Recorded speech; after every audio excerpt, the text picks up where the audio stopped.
welcome to Educator's Bookshelf. Today we are doing a review over Jonathan Kozol's Letters to a Young Teacher. My name is ReBecca. This is my co-host, Jessica. So Jessica, why did we decide to do Letters to a Young Teacher today? Because we are in the process of becoming young teachers ourselves, and we figured we'd have a lot to learn from him.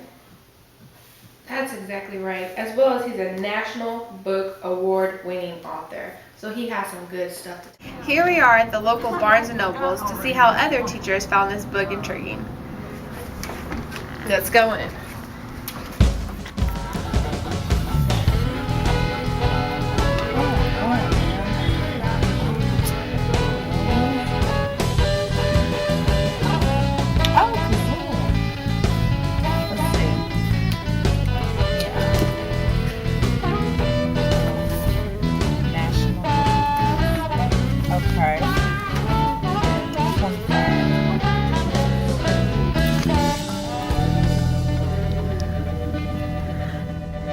Man, this stuff is whack.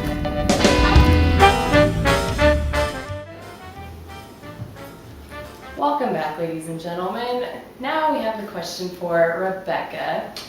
Rebecca, how did this book differ from all the other books you've read? Well, that's actually a very good question, Jessica, because this book is very different. Jonathan here, the author, was a man that young teachers would invite into their classroom, and he would give candid feedback. With this book, he actually describes in letter form his journeys with a certain teacher, Francesca. And this book is different from all the rest of the books because it doesn't have a storyline. There's no climax. There's no villains. It's just letters.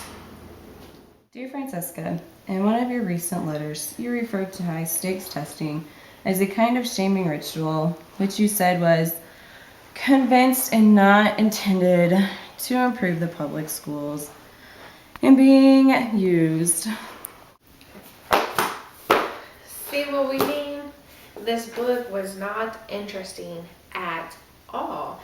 The idea and the concept of letters is actually pretty young, pretty hip, pretty cool, but it wasn't personalized. It seemed like his letters were going to be submitted for an academic scholarship or something. It was hard to keep your attention in this book, but although he did give really good advice on how to handle situations, what I think he could have done was made a storyline to it, had Francesca come across problems in her classroom, and he could have told us how he would have dealt with it, maybe. But yeah, because this, it's for young teachers to help you in your first couple of years, but it's not going to help you if you can't read it. Me and you both had a very hard time reading, and we're young, we're hip. So maybe he meant young teachers that are over, say, but overall, this book rating was not good. Next, we're going to give you tips on if you do decide to read this book, how to stay awake. Tip number 1, reading while you're walking.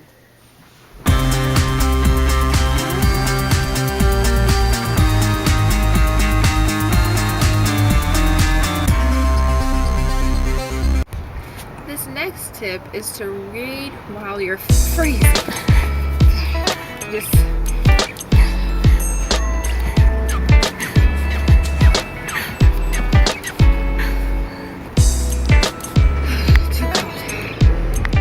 Tip is reading while you're driving.